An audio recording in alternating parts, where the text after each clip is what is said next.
Hello students, आज का जो हमारा टॉपिक है वो है सिलेबस ऑफ अकाउंट्स। ये जो सिलेबस है मैं आरबीएसई बोर्ड के अकॉर्डिंग आज डिस्कस करने वाला हूँ।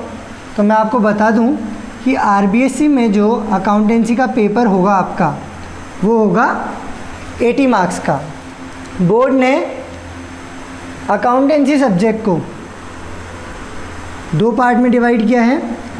पहला है सेक्शन ए और सेकंड है सेक्शन बी। इनकी मार्किंग मैं बता देता हूँ। सेक्शन ए है 60 मार्क्स का और सेक्शन बी है 20 मार्क्स का। आप लोगों से एक रिक्वेस्ट है कि आप लोग वीडियो के साथ साथ इसे लिखते चले जाएं ताकि आप बाद में जब देखें तो आपके पास ये कॉपी में हो। सेक्शन ए को फर्दर डिवाइड करते हैं हम। पहला है पार्टनरशिप अकाउंट्स। सेकंड टॉपिक है आपके पास कंपनी अकाउंट्स। थर्ड टॉपिक है जॉइंट वेंचर। फिर है हमारे पास कंसाइनमेंट अकाउंट। फिर है हमारे पास नॉट फॉर प्रॉफिट ऑर्गेनाइजेशन, जिसको हम शॉर्ट में बोलते हैं एनपीओ। इनकी मार्किंग कर लेते हैं। पार्टनरशिप है हमारे पास 25 मार्क्स का। कंपनी अकाउंट्स है हमारे पास 12 मार्क्स का। जॉइंट वेंचर 7, 8 एंड एनपीओ भी 8 मार्क्स का। तो यहाँ पर जो हमारे पास नंबर ऑफ़ चैप्टर हैं सेक्शन ए में वो हैं, पार्टनरशिप में आपके पास 4 चैप्टर हैं जिनका नाम है introduction of partnership, admission of a new partner. एक नया पार्टनर जब आएगा तो किस तरीके से अकाउंटिंग होगी इस बारे में पढ़ेंगे। फिर है रिटायरमेंट और डेथ ऑफ ए पार्टनर। अगर कोई पार्टनर पार्टनरशिप छोड़ के चला जाता है तब क्या होगा, अगर किसी की डेथ हो जाती है तब क्या होगा। और लास्ट है dissolution of firm. Partnership firm बंद हो जाएगी तब क्या करेंगे, पार्टनर्स कैसे पेमेंट करेंगे, उनको क्या पेमेंट मिलेगा, इन सब बारे में इन चैप्टर्स में हम बात करने वाले हैं। टोटल चारों चैप्टर 25 मार्क्स के हैं। इनकी मार्किंग है 5, 8, 7, 5। आगे हम देखते हैं कंपनी में। कंपनी में आपके पास 2 चैप्टर्स हैं। पहला है इशू ऑफ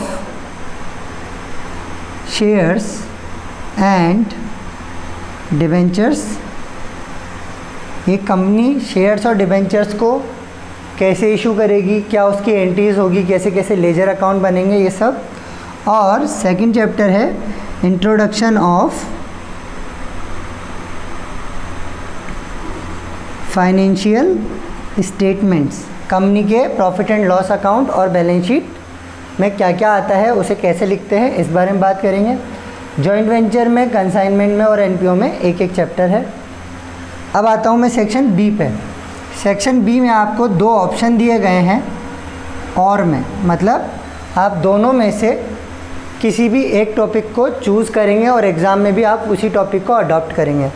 ऐसा नहीं होगा कि आधे टॉपिक इधर से और आधे टॉपिक दूसरे सेक्शन से हम चूज़ कर लें, ऐसा नहीं होगा। सेक्शन बी में आप देखें, एक तो है आपके पास कंप्यूटर अकाउंटिंग, मतलब उसमें कंप्यूटर में अकाउंटिंग कैसे करते हैं उससे रिलेटेड टॉपिक्स हैं। काफ़ी इजी है, थियोरेटिकल पोर्शन ज़्यादा है, सेलेक्टेड क्वेश्चंस हैं जो हर बार रिपीट हो जाते हैं most of the time.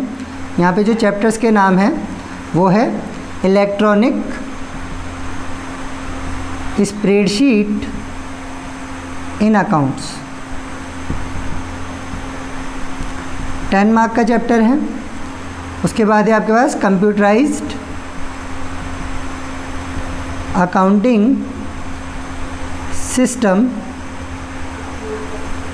5 marks का है। और एक है डाटाबेस मैनेजमेंट सिस्टम। एक कंपनी का डाटाबेस कैसे बनता है, एम्प्लॉयज़ की लिस्ट, डेटर की लिस्ट, क्रेडिटर्स की लिस्ट, इस सब बारे में इसमें होगा। फिर हम आते हैं प्रैक्टिकल पोर्शन पे, जो अकाउंट्स का ही पोर्शन है। यहाँ पे भी आपके पास 3 ही चैप्टर हैं। एक तो है एनालिसिस ऑफ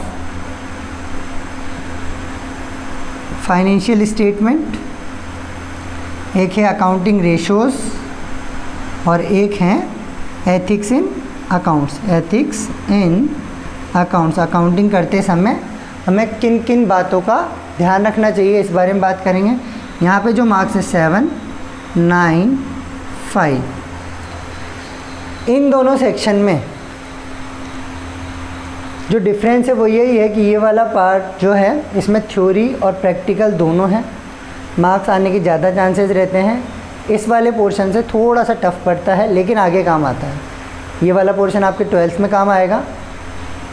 12th क्लास में जो बच्चे आईपी या कंप्यूटर लेते हैं उनके लिए ये वाला पोर्शन काफ़ी इजी पड़ता है। अब हम बात करते हैं टोटल नंबर ऑफ़ चैप्टर्स जो हैं आपके पास, वो हो गए 12। 4, 2, 6, 7, 8, 9, 10, 11, 12। टोटल नंबर ऑफ़ चैप्टर्स है हमारे पास 12 और टोटल मार्क्स है हमारे पास 80। कुछ बच्चों के दिमाग में इस बार ये चल रहा है कि सर सिलेबस पूरा आएगा नहीं आएगा, पूरा होगा नहीं होगा, इन सारी बातें चल रही हैं। तो इन बातों की आप टेंशन ना लें, आप धीरे धीरे जैसे जैसे पढ़ाया जा रहा है उसको पढ़ते जाएं। सिलेबस आराम से कंप्लीट हो जाएगा। अगर हम जुलाई से भी स्टार्ट करते हैं तो भी कंप्लीट हो जाएगा। हर बार होता है, उसका रिवीजन भी होता है। तो आप लोग पढ़ाई पे ध्यान दें, फालतू अफवाहों पे ध्यान ना दें। आज के लिए इतना ही। Thank you.